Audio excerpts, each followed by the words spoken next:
Bob Mizer started taking photographs in the early 1940s and basically through his business sort of laid the groundwork for what became the gay porn industry. It's time to look back at the guys you had a crush on and help with your gay awakening. So come on!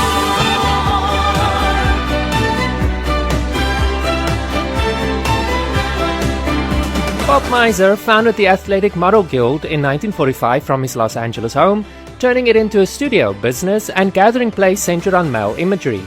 AMG made photographs, magazines, and eventually short films built around muscular young men, posing in straps, and a highly staged mid-century sense of fantasy.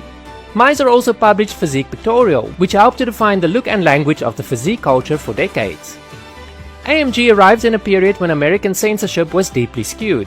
Women could be photographed partially nude under the banner of art, while men were policed far more aggressively. Mizer used the language of athletics, health, and classic posing to push male beauty into the public eye, but the results were unmistakably erotic. That double meaning was the point. It let the work slip past the front door of respectability while still making the back rooms of desire very, very busy. The authorities definitely noticed, and Mizer was arrested and convicted on obscenity-related charges, which only sharpened the legend.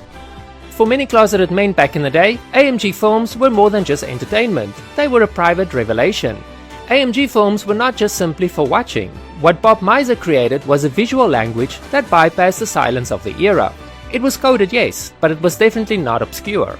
If you understood it, then you definitely understood it immediately.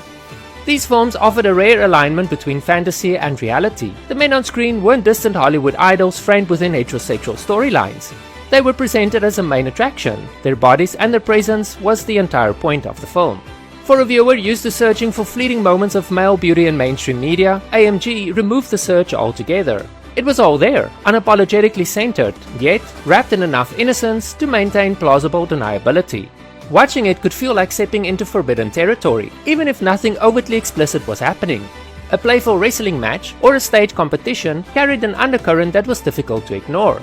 The physical closeness, the sheen of skin under the studio lights, and the deliberate posing, it created a slow burn rather than a blunt statement. The restraint, in many ways, made it more powerful. As we all know that suggestion has always had a way of settling deeper than declaration. For closeted men of the era, this translated into a deeply personal ritual. The films could be revisited in secret, becoming both a source of excitement and a kind of quiet reassurance. There was comfort in seeing desire reflected back, even indirectly. It suggested that these feelings were not isolated or invented, but definitely shared, as if part of a hidden but very real world. There was also the undeniable